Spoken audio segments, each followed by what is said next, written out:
One of my favorite things about preserving food is the sense of security that it brings. We raise 80% of our food right here on just 1/2 of an acre. That means planting and preserving for the months ahead. Today, I'll share with you exactly how you can start to build that same self-reliance. If you want your garden to really pay off, you can't just plant anything and everything. Too many people fill their pantry shelves full of pickled vegetables, jars of relishes, and condiments that rarely get opened. All of that might be really good, but how much do you actually eat in a year? For success, you need to grow exactly what your family eats. Start by making a list of the foods that you reach for every week. Whether it be potatoes, onions, beans, carrots, this list is going to be your planting guide. From there, build a balance of produce that can be eaten fresh, like lettuce and salads, as well as produce that can be preserved for later, like tomatoes. This is how you truly feed your family, without wasting time, money, space, and jars full of stuff that you're not going to use. If making the list of foods seems a little overwhelming, then just start with 2 or 3 foods that your family eats often. Say you eat a lot of spaghetti, maybe once a week, then plan on planting a lot of tomatoes, onions, and herbs. If you use a lot of applesauce, whether for snacking or for even baking, then you might want to plant an apple tree for the future. But you can also get apples for a pretty good price in the fall time, and they don't have to be the perfect apple for making applesauce. At farmers markets or festivals, or even a neighbor might even have some apples that they're going to give away. These little steps count, and they fill your pantry shelves, build confidence and know-how over the years, and then next year you can add more. For me, preserving starts long before the harvest. I start actually planting in December or January when the garden's quite slow. The first thing that I do is go over my seed stash and inventory what I've got. Whether it's seeds that I've saved or seeds that I've ordered, see what's missing and place the order of the seeds that I'm going to need for the following year, so that when it's time to plant, I'm completely ready and there's nothing that's going to hold me back. By planning this way, I know that I'm going to have the right crops in the ground at the right time for harvesting and preserving. I like to split my list up into 2 separate groups. The first one is the must-have staples. These are things like onions, tomatoes, potatoes, beans, as well as carrots. These are foods that I love to preserve and we eat quite often, so that I need to make sure that they go into the garden first. And then there's the nice-to-have items. This is the second list. These are things like salsa, pickles, things that we don't eat on a regular basis, but they are nice to have. This just keeps the focus on the items or the produce that you're actually going to eat, and still leaves a little bit of room for some of the fun things. You need to look back to move forward. Take a good look at your pantry shelves. See what you've ran out of or what you have an excess amount of. If you've got 10 jars of relish still, then next year you might need to scale back a little bit. But if you've run out of green beans in the middle of December, then you know that you need to plant more this coming year. It might take a year or so to figure out or fine-tune what your family needs and uses, but over time, your pantry will be your guide. Always plant with preserving in mind. This mindset keeps me on track and avoids me filling my pantry full of things that we're not going to use. For example, we bottle a ton of tomatoes, whole tomatoes, as well as tomatoes that are preserved with garlic and herbs. These can be used for anything that uses a tomato base. Things like soups, sauces, chilies, and stews. It doesn't make sense to bottle a bunch of pizza sauce if you only make pizza 3 or 4 times a year. When you can use a tomato base sauce that's basic, it can be turned into pizza sauce, spaghetti sauce, and that's why going simpler is always better. You can add flavor later.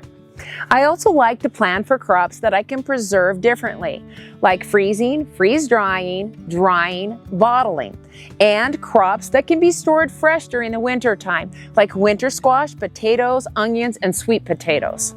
Crops like leeks and carrots can even be stored in the ground during the winter months in a lot of climates, and they're an absolute delight to dig up during the winter time. If you'd like a little help on getting started your planning for your year-round food, I put together a free PDF checklist to get you off to the right start. It's the same system that I've used for years, and you can easily adapt it to your own family's rhythm. You can grab the link in the description below. Winter squash is some of the easiest foods that you can store. All winter long, they'll keep really well, and there's very little work involved because they pretty much preserve themselves. We love delicata, butternut, and acorn because they can be turned into so many things. You can use the butternut squash for making pies. Delicata is excellent when it's roasted. Butternut and acorn can be mashed just like a mashed potatoes. And then if you don't use them all by springtime, then you can just put them in your freeze dryer and dehydrate them that way. And then you can put them into other things just like you would use fresh, but they can also even be used in smoothies. Powdering down those winter squashes can be used the same way as you would fresh, but the nice thing is you can add it easily to cakes, muffins, and breads. By freeze drying at the end of the season, the nice thing about it is you're not wasting any food. It goes into the freeze dryer, which makes them preserve for years to come. You can do the same thing with onions. Store them all winter long and use them fresh. But if they just start to go soft, you can immediately freeze dry those. Then you can turn them into a powder for onion powder. Or you can just use the chopped onions that were freeze dried or even just dried to throw in all kinds of soups and other dishes that you might want an onion for. Potatoes and sweet potatoes are another thing that you can use fresh all winter. And before they go bad, you can freeze dry those, powder them down, and you have instant mashed potatoes. Here's a common struggle. You preserve and work hard all year preserving your food for your pantry shelves.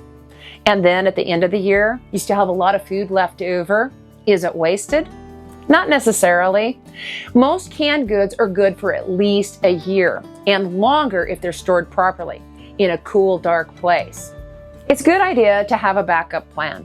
I freeze a lot of fruit during the season, and if I haven't used all of that fruit up, I don't want it taking up space anymore. So at that point, I'll pull it out of the freezer and put it on freezer trays and freeze dry it. That way it's going to last at least 10 years, if not a lot more. By doing this, there is no waste, and I've freed up some freezer space, allowing room for the New Year's season of fruit. You can also do this with canned goods. That's why a freeze dryer for home preserving is indispensable. I'll put a link in the description of the freeze dryer that we use on a week-to-week basis.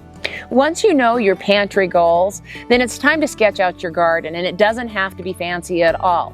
Just sketch out blocks or even rows of the items that you want to be planting and make those pantry items that were on your list priority. Then the next items that's going to go into your sketch are the items or the produce that you're going to be eating fresh, because you always want to be eating fresh through the season as well. And don't forget to leave just a little bit of room to try something new, because you never know when you find your new favorite. I always plan to plant early for early harvest, and these are things that I plant under cold frames or the high tunnel. This just gives me a 6-week, if not more, jump start on some of the fresh things like broccoli, lettuce, as well as spinach. Even though we love everything that we've preserved, having some fresh greens during the late winter or early spring is a real treat. And this is all a part of planning ahead and having food year-round. I also plant in successions to keep the garden's production up. When something comes out, I amend that soil and plant something right away.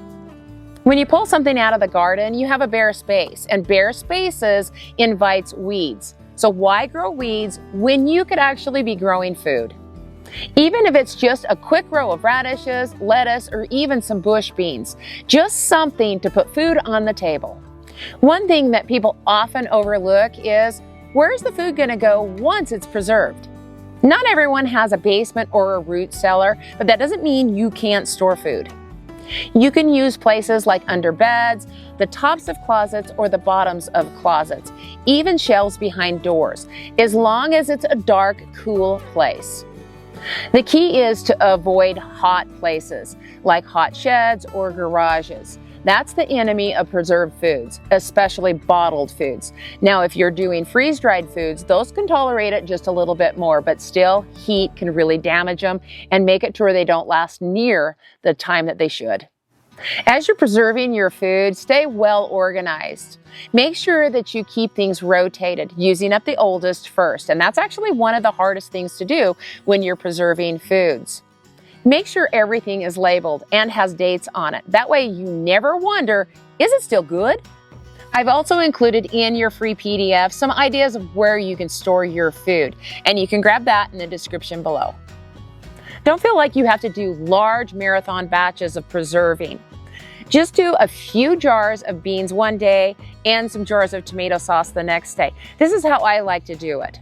This makes preserving more fun and sustainable and not overwhelming.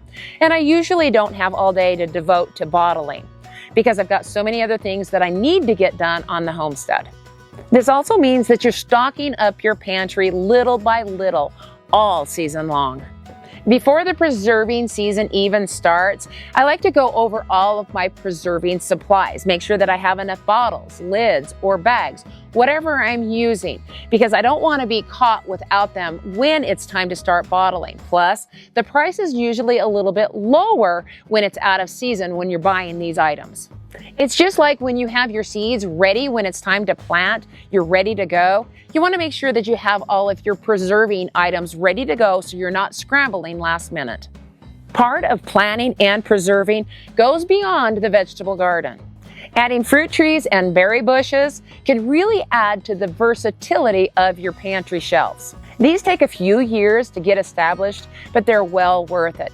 Berries freeze beautifully, and they're actually one of our favorite desserts. We pull them straight out of the freezer, put them in a bowl, drizzle them with some honey, as well as some cream over the top of that, and it's an excellent dessert that's good for you. And the nice thing about berries, the berry bushes, they don't have to take up a lot of room. You can grow them on any of your fence lines, taking up little space, growing a lot of good food.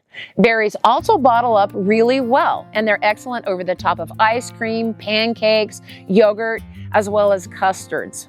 We also grow a wide variety of fruit trees on our property. This just adds to more diversity in our food stores. And the nice thing about fruit is it freezes well, it dries well, freeze dries well, and even bottles. Fruit trees are an excellent long-term investment for your pantry. This is where diversity and knowing how much you're going to eat in a season is really important. And this will take maybe a year or two to fine-tune it. As an example, we have 12 peach trees, and we used to bottle a lot of those. That's a lot of peaches. And we actually don't eat that many canned peaches. So over the years, we've narrowed it down. We usually only do 12 or 15 jars of peaches, and that's plenty for us. We turn the peaches into freeze-dried snacks that we can take when we go hiking or biking, as well as peach leather for the grandkids. A lot of our peaches are eaten fresh, which is a part of the year-round food supply. And the rest we sell to help support the homestead. Part of our year-round food is raising our homegrown meats. We raise chickens, turkeys, as well as pigs.